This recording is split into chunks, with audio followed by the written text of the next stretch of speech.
Now, we're going to go to the least emo thing in the world, and that is Broken Hope. Yes, we have Jeremy Wagner, who's also known for his fiction writing, and he's kind of made some news lately because he ended up buying a bunch of Jeff Hanneman from Slayer, his old guitars, some of his really classic guitars after he passed away.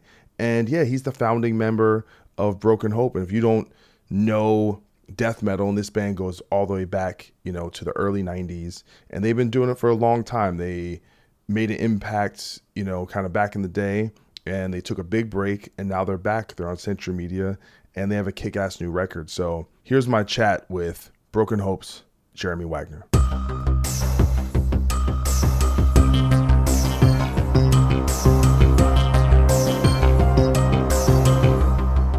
How's it been going, man? Doing a lot of press, I see.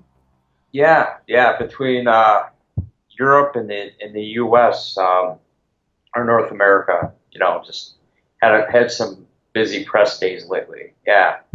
Well, that's how it is. That's the the benefit, I think, of having a real record label, and having a history. It's like me. I've been launching brand new bands, and it's a completely different setup, doing it kind of the DIY style. So but I do remember those long days, especially, me being kind of the mouthpiece of my band. Yep. And then you being that guy in your band, obviously, you're the one doing probably 90% of the interviews, right? Pretty much, yeah. Other guys, I've asked them if they want to do press, and they're always like, no, you just go ahead and do it, and unless it's like for a drum magazine or something, or a bass magazine. Of course, the other guys got to do that, but they always shy away from interviews and doing press as much as possible, which is fine. I don't mind. I've been doing it so long, and I write all the lyrics and most of the music and stuff. So who better to talk about Broken Hope, I guess, than me? Plus, I'm the last man standing. Like I formed a band in high school with two other guys, and who aren't here anymore. So I'm like the last of the Indians here. The old man. That's kind of what I wanted to. I don't know how familiar you are with my podcast, but it really, generally I interview and speak with people who were in one situation musically or band-wise or even just industry-wise, and they've kind of moved on to something else. And you're one of these individuals who was doing one thing, that thing ended for X amount of time, and now you're kind of, yep, you've kind of come full circle. Like, a band like that is like Death Angel, for example, where they were kind of in this whole thing, had a career, things didn't go the way they wanted to. They disappeared for a while, and they came back and have kind of, resurrected their career, but in your case, you are the kind of the last man standing. I mean, what does that feel like? Yeah, well, right now it feels really good.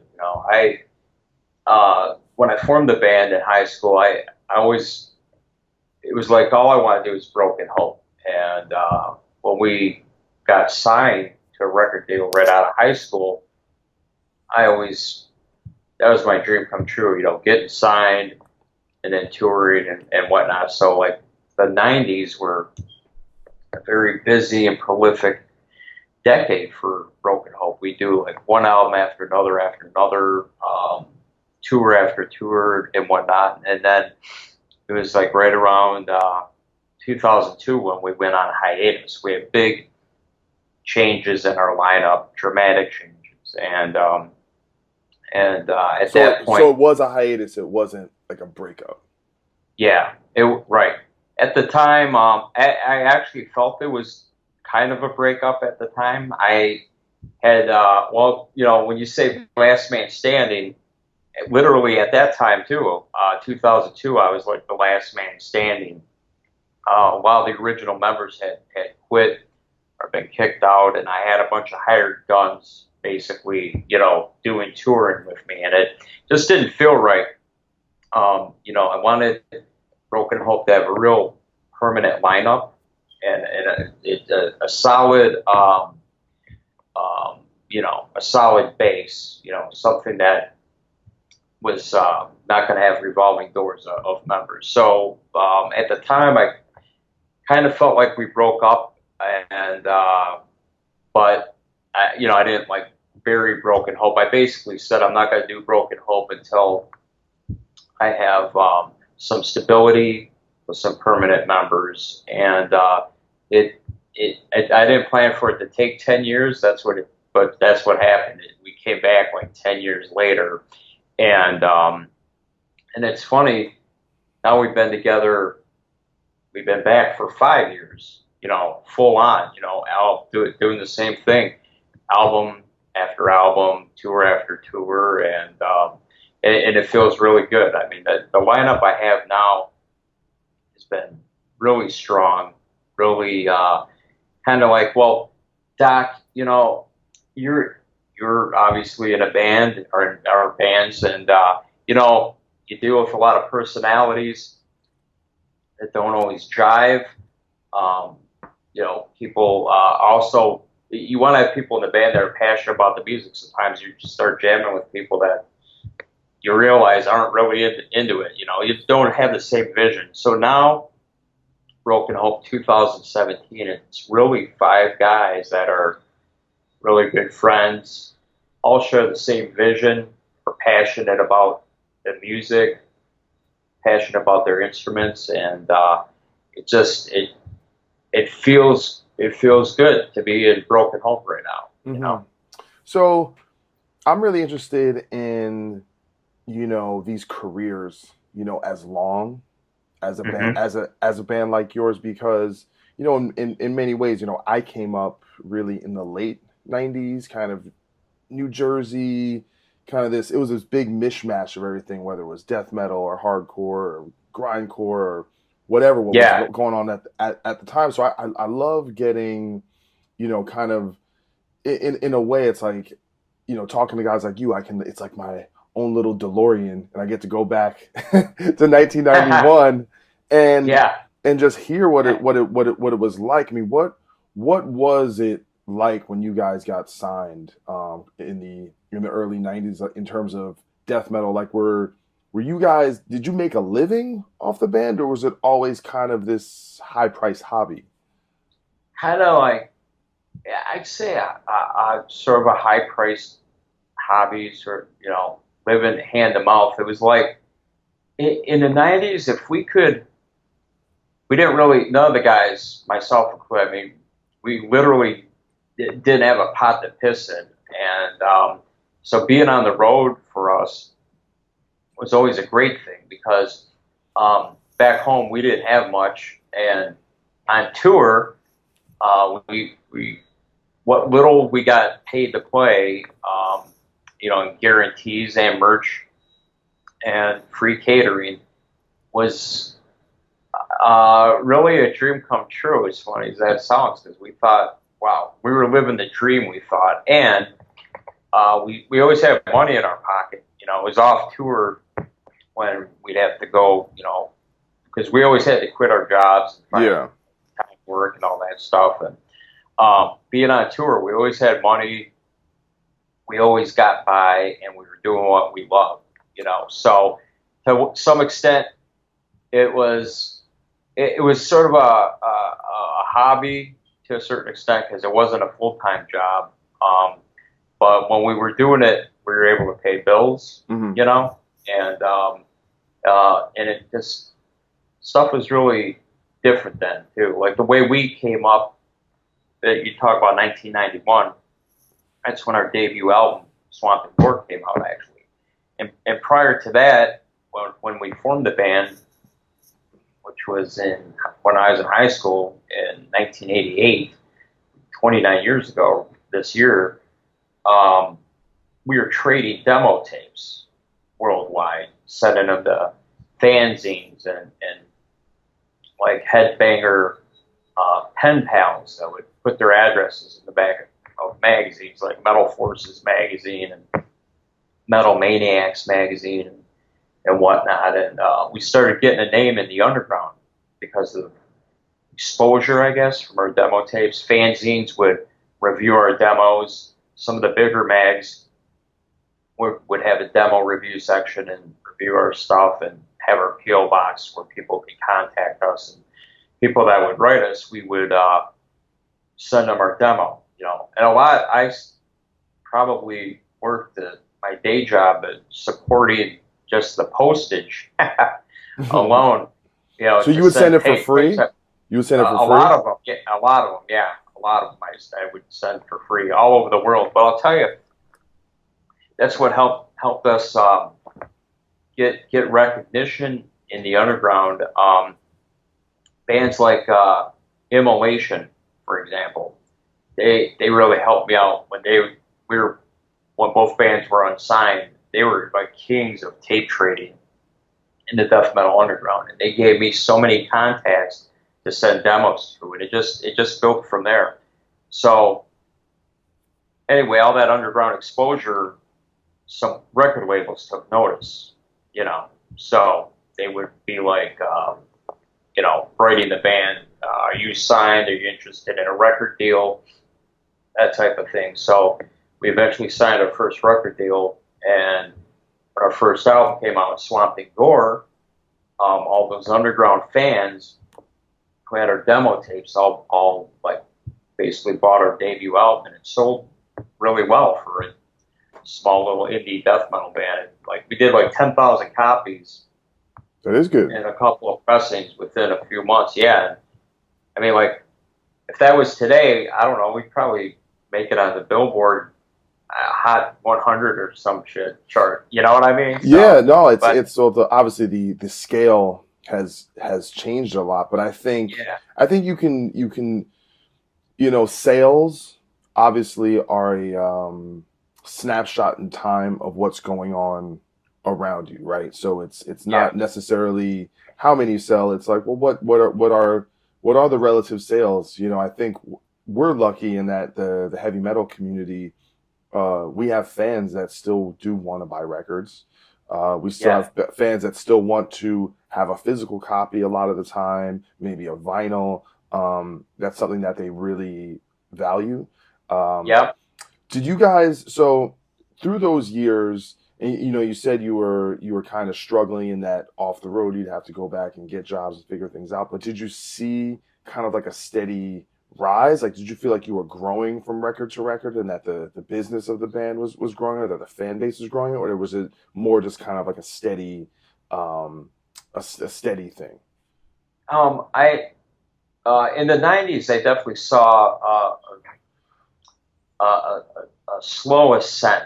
I guess we got bigger and bigger because every album we released would sell a little bit more, and we would get better. We got better tours too, and opening for bigger bands and get more exposure opening for bigger bands, and then to the point where by the time our fourth and fifth album came out, we became like a headlining band, and we were doing okay. And again, like we're really consistent with releasing an album, touring our asses off, and then getting right into the studio, writing, and getting another album done, and doing that whole cycle. So 1991 to 2001, constantly busy, and again, growing a little bit. Again, we're just Broken Hope. When I say just Broken Hope, but we not the biggest death metal band in the world, but we're so consistent. I think that benefited us with keeping busy, getting a little bit bigger each year or each album, and again provided us with some type of lifestyle. Yeah, I mean, I think because during that time was obviously what we would consider like the death metal boom. And you had bands like Morbid Angel and Obituary and Deicide and Cannibal Corpse selling over 100,000 records. Morbid Angel signing a major label deal. Did you feel kind of left out of that? You know, that kind of peak? Like, did you feel like maybe not being in Tampa and being in Chicago, like that was just you were kind of separated from that wave? I think I think when it came to Broken Hope, as far as like back then, how where our place in the early history, there's a timing there, man, like a 12 to 16-month period that I think if we would have gotten signed earlier, put an album out earlier, things would be a lot different because there, you're that wave you're talking about. There's these, I guess I call them our peers that formed around the same year we did, '88. You had Suffocation, Cannibal Corpse, Immolation, Broken Hope. Our bands, those bands, all formed right around 1988. There's, Roadrunner Records was snatching up tons of death metal bands, and at the time, and that was there. That's what I'm talking about. There's like a 12 or 16-month period where we just kind of missed the boat. Whether an A&R guy didn't like our demos or something. But And you were on Metal another Blade. label did. You eventually got signed to Yeah, Metal Blade, right? What year? That yeah, was 91, or that was the second correct, record? It was correct. 91. Okay. Yeah. Well, we had a independent label called Grindcore International who signed us. They put out Swamp Thing Gore, and then Metal Blade Records picked us up during that same like album cycle, I guess. And they bought the rights to Swamp Thing Gore and re-released it. So Mm. all our albums in the '90s were on Metal Blade. But obviously, So that's a very good yeah. label. So I mean, it's Oh, not it like was a great label. But there's I don't know what you would call it, Doc,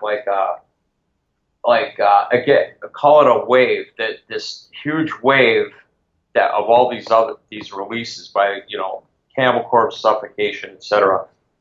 Those guys were just one step ahead of us with like their debut albums coming out. We came along a little bit later with ours. So I don't know. We had a lot to prove, early on. did But you ever think things about got did you ever think about relocating to Tampa? It's funny because Cannibal Corpse, they're from Buffalo, New York, and actually Deicide too were originally from Buffalo, and they all moved down to Florida, and of course death metal everyone called that the death metal capital of the world at the time, and It was like I Seattle and you know and Tampa in the yeah, 90s. yeah, exactly. So the only time I ever considered moving down there was not to be part of a scene, but honest to God, just the weather, because I hate Chicago winters. They're Dude, so brutal. I'm not a cold weather guy, it's so crazy. Are you still in Chicago now? I'm still in Chicago now. Well, But well, then you're crazy. my wife and I we bought a house now for winter in Miami Beach, so I can escape the Ah. shitty cold, snow and ice, and get the hell out of here once the temperature drops. So, yeah, I don't know. I probably should have relocated a long time ago. I used to stay in Chicago because of the band and family and work and stuff. And now a lot of family have moved away from Illinois, and the band members are spread out, all over the place. Yeah. So, I don't know. Chicago right now is great in the summer. I'll stay put. I'll wait till fall and get the hell out of here. Well, at least with Chicago, there was a scene there with Mm-hmm. Macabre and Oppressor, Jungle Rot. I mean, did it at the time? Was there kind of a kinship between those bands, and did you feel like there was a good kind of breeding ground and a place to play and call your kind of your home area?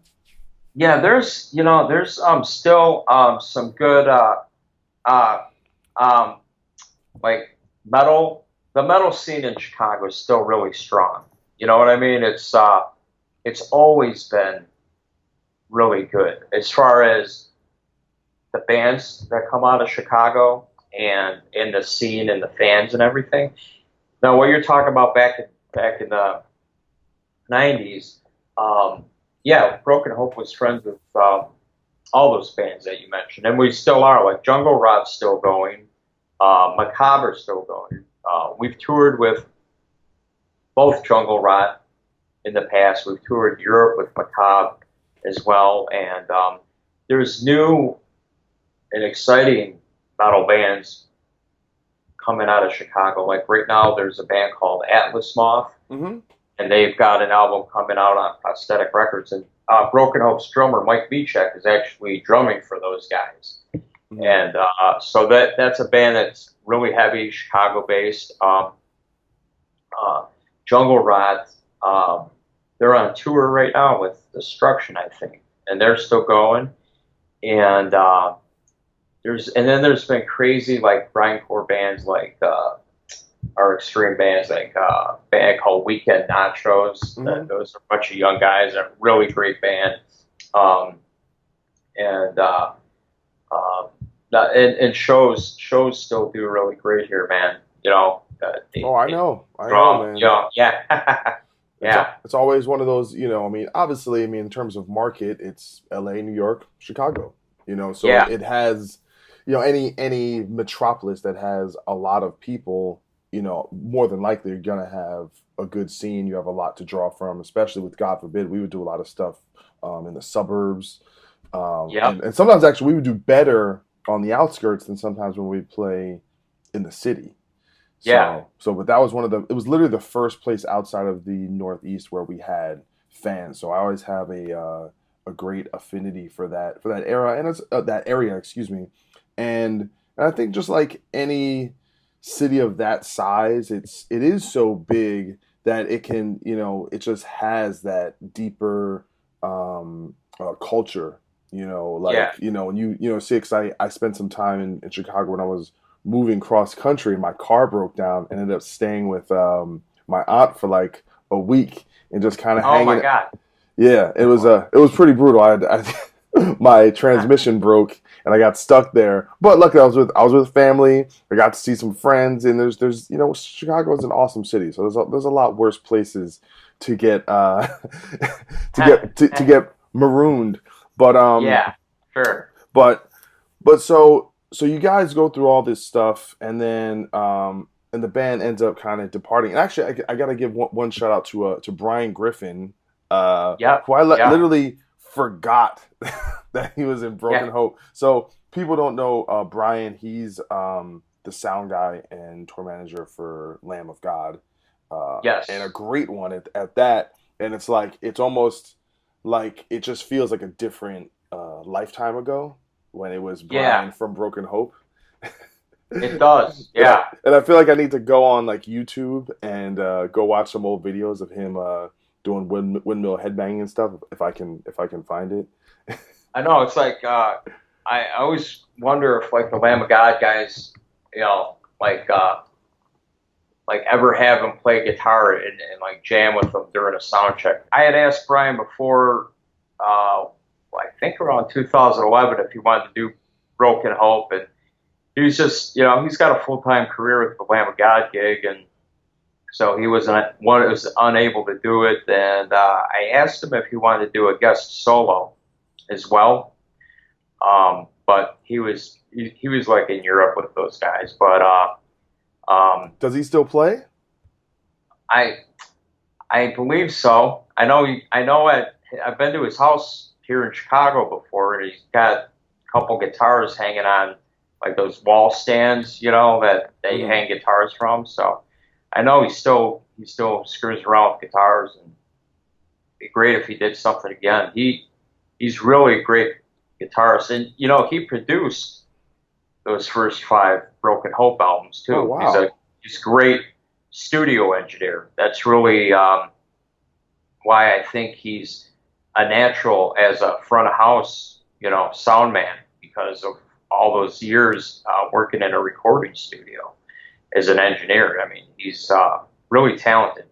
Yeah, no, clearly. I think with Lamb of God in particular, they never sounded as good until he took the helm. So it's a match made in heaven. Hey guys, just wanted to cut in real quick on our interview with Jeremy to do a plug for Outer Loop Coaching, who has a couple webinars coming up on how to help you self-release your own music.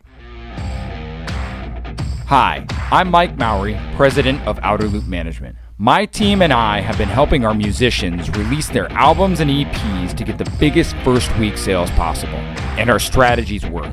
We consistently get first week debuts on the Billboard charts, leading to greater opportunities for my clients. Great tours, great media coverage, and great industry attention. For the first time ever, I'm going to show you how I do it.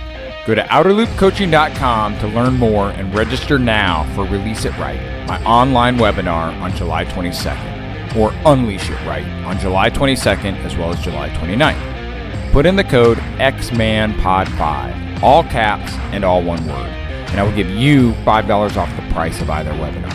And I will give another $5 to this podcast, so you'll be supporting this show while supporting your own career. Again, go to OuterLoopCoaching.com and use the code XMANPOD5 to get $5 off either Release It Right on July 22nd or Unleash It Right on July 22nd and July 29th. Peace. So just remember that the discount code is XMANPOD5, and those webinars will run July 22nd and 29th, 2017. Now back to our talk with Jeremy Wagner. All right, so the things died down with the band. What does, because this is in a interesting way, it almost would have been, if this podcast would have existed 5 years ago before you reunited the band, it would have, you'd be a more traditional X-Man that we have on here. So what did you do when Broken Hope was no longer a thing? Well, during those 10 years, Doc, I focused more on writing. I've always been a writer, and I was publishing short stories and whatnot, and I started writing novels, and right around 2010, I got a publishing deal, and my first novel got published called The Armageddon Chord, and that went on to be a bestseller in like 3 or 4 countries, and wow, did really well. Yeah, and I actually write full time now because of that, and I've got a couple of new novels done that I'm editing, and so I'm always writing my ass off. But so I focused a lot on writing. I did actually move out of Chicago for like 6 months, and coincidentally, I moved to Lamb of God's area out in Richmond, Virginia for 6 months. And then I moved back to Chicago. And I was just working a day job. I was writing. I formed a band that did one album and one MTV Headbangers Ball video, a band called Lupara. That would have been around 2006. Yeah, I remember that. Yeah, and was that like death metal, or was it like a different style? It was sort of like if you took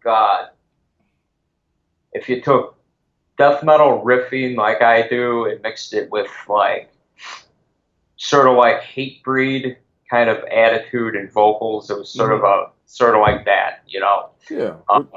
Which was kind of not too different, I think, what was going on at that time, kind of more bands in our scene where obviously bands like us and Shadows Fall were influenced by a lot by death metal, in the riffing, but then took a more kind of modern, hardcore-ish approach vocally. Yeah, right. Yeah. So doing Lupara was good because it was still a way for me to release, some musical ideas and play guitar and all that good stuff. So, and that's really how I spent my time. Did a little traveling as well, and just kept myself busy. Now that's how I did. Now, having success and commercial success, as a writer, in some ways did that kind of make you grateful for the fact that Broken Hope was not the main thing in your life? Like in a sense, the absence of the band created a new opportunity and a new creative endeavor. Do you kind of are you thankful for that in that respect? Yeah, I think a lot of really, a lot of really awesome things that have happened for me, but whether it's success things and personal things that have benefited my life may not have been possible if I was still, had been doing Broken Hope all those years and doing it the same way. You know what I mean? Mm. Um, Focusing on writing was great for me. That changed my life. Being a full time writer, and I mean, writing was always a passion of mine. But Broken Hope, I was so in love with Broken Hope for all those years before. That's all I pictured myself doing, and it's in one way kind of short sighted, because I didn't really try doing anything else. And like I told you, writing has always been a big passion of mine, and focusing on that just opened huge doors for me, Yeah, well, and brought, it did a lot of change my life, So yeah, I mean, I am grateful for Broken Home being a way because of stuff like that. yeah, no, it's actually kind of interesting that you and I have that parallel where I kind of, I'm, I don't write novels, but I kind of made a new name for myself, doing blogging and writing about music industry and kind of opening up kind of in a more nonfiction route. And I'm just now getting around to start writing a book. But it's kind of interesting that yeah, if I was doing the band, if things didn't die down with God forbid, I probably would have never discovered this other talent. And one thing I kind of noticed about the writing was that things just seem to come a lot easier. Yeah, Like in terms of writing, like I could write something all on my own and I wouldn't have to, it's like in a band, you have to, there's so many layers of bureaucracy to make anything happen. It's like, all right, we need to get a rehearsal together and we got to schedule this studio time. And we got to wait for it to get mixed and we got to wait for it to get mastered and we have to wait for it to come out. And there's all these yeah, levels. Whereas like with writing, I release it and then I get this kind of immediate feedback on whether or not it's good. And if, and maybe it's probably a little bit different on when you're doing fiction and kind of in long form fiction because it's obviously a long process between the inception, the completion, and then it's released. But in my world, it's just more kind of web based, and there's an immediate reaction. I can get quick feedback about whether people like it, and then I know like how many views it gets and how many shares it gets, and it's like, oh, there's this kind of the effort level for what I kind of get back just seemed to be a lot more there was a straighter line there between the connection of those two things. right, and also you probably I assume feel this way the way I do, but one thing whether I'm writing fiction and you're doing the type of writing and kind of journalistic type of stuff that you're creating. What's awesome is, to me, if you feel this way too, the solitary work that goes into your craft versus being in a band where you got four other people that need to sign off or approve, and agree on the art you're creating. It's very satisfying to me just to be my own man, writing and making I don't have to answer to four other people and then a manager and then, a record label or anything. I write a book, I got no one to answer to, and the only people I do have to answer to at some point is the editor, the publishing house, and the publisher. But Yeah. that's the joy of doing your own thing, exactly like you're doing, Doc. There is there's gratification there, and it's just and I love being in a band with my guys, but writing just has a reward to it that that I don't have in the band, and one of those rewards is I'm a one-man army as a writer, just like you, and that's pretty cool. And I actually follow you on Twitter and stuff, and you're definitely very prolific and busy. It looks like you're doing a lot of cool stuff out there. Well, I'm the type of person where I just feel like, especially, I'm 36 now, and I don't think that's old by any sense of things, but it makes things the ever more kind of it's the moment is right in front of me that I don't have time to waste, so I might as well do everything I want to do, and and if one thing takes off and all of a sudden everything else has to kind of go to the background, I'll just deal with that when I get there. But at the moment where I don't have one thing that's completely dominating my time, I want to have a finger in this, I want to have a finger in that, and ultimately with me there is a threshold of quality that everything I do, I want it to have a certain level that if you ingest or consume something that I'm putting my name on, that it's going to have a certain level of quality. So that's something that's really important to me. I'm not someone that I don't believe in rushing anything. I always try and take the patient route, probably sometimes to my detriment, where sometimes I'll I started a prog rock band called Vegas Nerve, and just to get an EP out probably took us a couple years because we were so meticulous I remember that, I think. Yeah. Well, we did a Kickstarter campaign, and and we just, it took a long time, partially because everyone was spread out, and everything, when you have this, having a band where people live all over the place, just doing one normal thing takes 3 times as long because you need to coordinate a lot of separate pieces, simultaneously.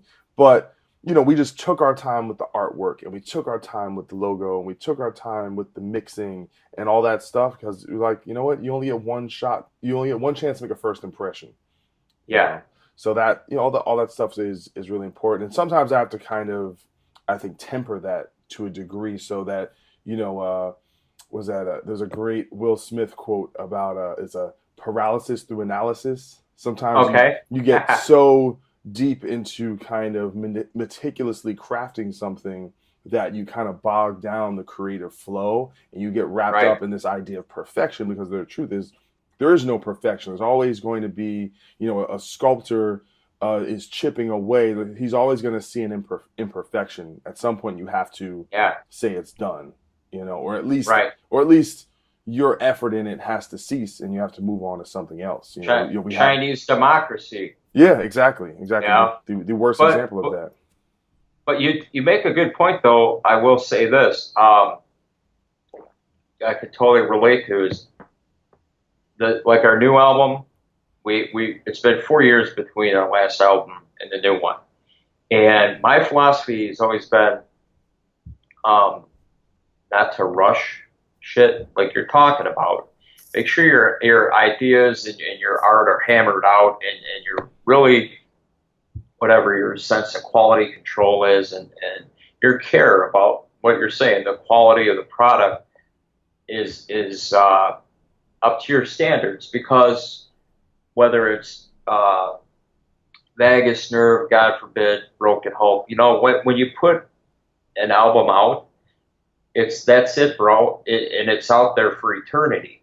And you want it to represent the best work that you created at that time. And sonically, you want it to sound great, production-wise, and sometimes to your point, it takes a little bit longer. And I think it's okay to take your time, as long as you're obviously not taking 15 years, but taking your time to really make sure that your love, your care, and the best of your abilities are poured into that piece of art, an album, and you're releasing it out there, and you're happy with it. That's important. Well, one thing I noticed, kind of reviewing, listening to the new record and then reviewing some of the old materials, that the production level is like night and day between the gap, and I think a lot of that obviously is just the technological advances that we've made um, great recordings a lot more accessible at a more Right. achievable price point. Do you guys still self-produce, or are you working with like outside producers and stuff now? Well, actually, yeah, we're self-producing now. The last album, Moment of Disease, we that was the first time ever where we like bounced around to a few studios. There was like one studio where we did guitars and bass, and then another one we did vocals and drums, and then yet another studio where some additional engineering, mixing, and mastering were done. So that album kind of bounced all over the place, and it was sort of crazy for me at least, trying to manage all that, get all that stuff done in all these different places. Since then, I invested in building a really nice studio here at the house, and with this album, we had that luxury of recording here at my place, where this is where we rehearse too, and taking our time with the entire recording process without being on someone else's clock. You know, we had to hire an engineer, guy Scott Creekmore, who produced the album. He actually built my studio, Mm-hmm. so he did all the engineering, mixing, and mastering. But other than that, it made for a very comfortable and more relaxed environment with no stress whatsoever. And I think that aided the tracking, and also taking time to really hammer out the arrangements, songs, and the production and the mixing and everything. Just made for a better album, you know. So yeah, we're back to the old, we're back to the like '90s Broken Hope. We had our own studio thanks to Brian Griffin. So now we have our own studio again. We just don't have Brian. Well, I mean, I think it's definitely the best sounding record, and I think for Thank you. this style of metal, me personally, it's like I think maybe our ears come accustomed to that, but I think I've always kind of been that way. That if an extreme record doesn't have a certain level of production, it just because think about it. I mean, extreme music is already kind of hard to listen to as is. Yeah, And then you put yeah, the extra yeah. barrier of a rough or loose or just a production where it doesn't all kind of tie together. Right. I think there's no secret that we had guys like Scott Burns, and the Morris Sound. Like you had a certain number of people that were producing these great records because the genre was new, and a lot of people didn't even know how to make it sound good on a record. So Yeah, the yeah, the advances we've made, I think, is really incredible. Now you look at guys like Mark Lewis and the work they've done with yes, Deicide, or like Eric Rutan. How he's really brought yeah, a lot of the older death metal bands into kind of a more modern sound while kind of retaining a lot of the rawness. I think yeah. is really important. Speaking of kind of moving from an older era to a newer era, and I'm gonna let you go pretty soon, but I really want to know how you are kind of dealing with the way in which we promote music now. Conversely to the way it was, you were just talking about tape trading, and that is obviously that's not even like a lifetime ago. That feels like three lifetimes ago. Because even though I remember with God Forbid, like we, our first demo was we made tapes, and that's what it was. I had a little tape case with all my favorite local demo tapes, and now we're in this other era where we've been through the CD era, and then that's come and gone, and where you like burn a CD for a buddy. We've been through the iPod era where you're like, oh, let me rip some songs off your iPod, and then and then all the MySpace has come and gone, and now we're in this new era where it's Spotify and Yeah. it's YouTube. And is Broken Hope? Are you guys like just kind of still speaking to the same fans, or there are like a whole new generation of extreme metalheads that are getting to the band, and how are you connecting those people in a way that was different 15 years ago? Well, Century Media, for example, they've got like their own in-house social media guru who does has access to our Broken Hope Instagram, our YouTube channel, Facebook page, Twitter, on and on, and they do all this. It's like there's all these stats and stuff that they use. Like they're telling me, for example, you're talking about how MySpace turned. People listen to Spotify, and things change. Right now, I'm being told Instagram is starting to become the most prominent platform socially to promote your band. I heard that recently. For me, I'm just trying to keep up, Doc.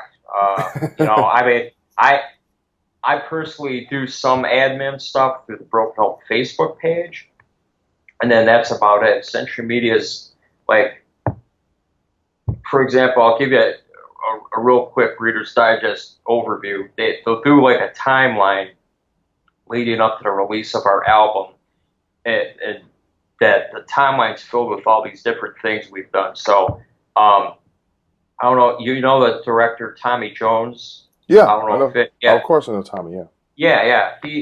Tommy is a good friend of mine, and he's worked with me on a few projects. And on this album, he filmed tons of content of the whole band over a weekend at my house and in the studio.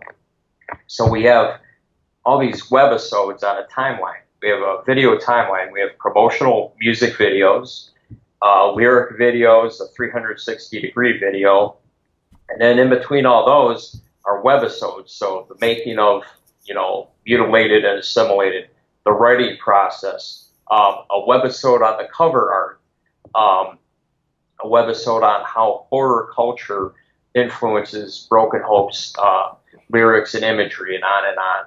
And these are all video promotional components that the label uses to promote the new album coming out. And they do all this video stuff they release on every social media platform that exists, right now. So, so it's all over the place, Now, do you feel like that? Do you feel like that stuff is connecting you to people? Like, are you seeing an uptick? Are you seeing that this stuff is actually effective? Well, I think I think we're definitely reaching more people through all these avenues. Like the Spotify thing, the streaming of the album, I think helps a lot too, because there's so many people, this album and on the last one, that I know have never heard Broken Hope before, and they're hearing it because of streaming or promotional videos and stuff. So I think it's actually the best way to reach, everyone, at least in this day and age right now. Because you got social media, you're always going to reach people via the internet, social media, than probably a magazine ad, or anything like that.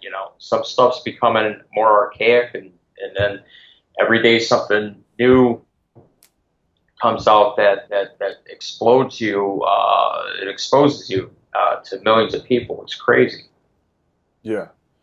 No, it's a whole new world, and me as someone who has kind of been involved creatively and in different avenues in trying to evolve with the times, being kind of one of the central challenges I find, has been this, there's this learning curve, but to me it's also very sink or swim, especially when it comes to this other media, whether it be my writing or the podcast, where I'm pretty much it, and if I don't promote it, If, I don't, there's no, I mean, I do have a podcast network, Jabberjaw Media, that actually does a lot of really cool stuff and is really helping the show. But, Awesome.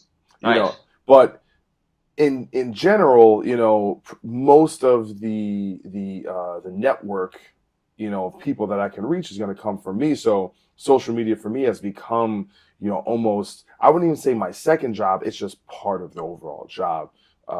So, it's always interesting for me to speak to people who are like me, who we started in a different era where these tools didn't exist.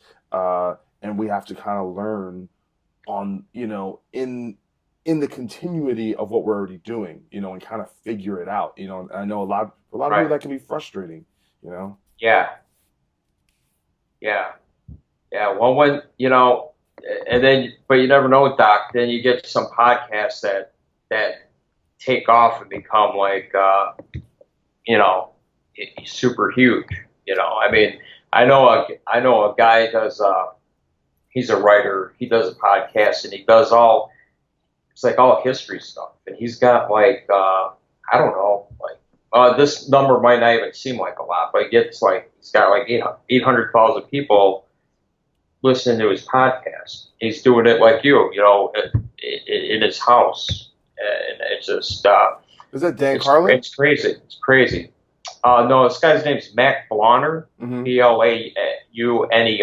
Yeah, Yeah, well, that's yeah, that's what I love about this era, in that if you do something great and one person tells another person, and there can be these organic spreads, and oftentimes that spread is related to the quality. People want, yeah. because there's so much stuff out there. When something it truly stands out and is truly special, it tends to kind of get out there. So, Right, and I think that's kind of, in many ways, listen, things are going to get lost in the shuffle, but right. the way I look at it, I don't really have the luxury of kind of just sitting around and waiting for something to take off. No, no. Well, Uh, dude, life is definitely too short as well, man. Like, yeah, don't rest on your laurels and hope something's going to happen.